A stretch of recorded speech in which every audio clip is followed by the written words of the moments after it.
शिष्यवृत्ती परीक्षेसाठी अत्यंत महत्त्वाचा प्रश्न आयएमपी प्रश्न 30 मीटर लांबीच्या दोरीला समान 5 ठिकाणी कापल्यास दोन तुकड्यांची लांबी किती।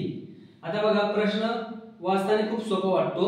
याच्यामध्ये काय म्हटले 30 मीटर लांबीची एक दोरी आहे आणि तिला 5 ठिकाणी समान कापला आहे। याचा अर्थ असा होतो जर दोरी एक उदाहरण घेऊ, दोरी ही आहे दोरी आणि या ठिकाणी एकदा कापलं तर त्याचे दोन तुकडे होतात, एक आणि दोन, म्हणजे एक काप दोन तुकडे। जसं 5 काप केले तर 6 तुकडे होतील, 6 तुकडे होतील म्हणून एका तुकड्याची लांबी येईल 30 भागिले 6 म्हणजे 5 मीटर।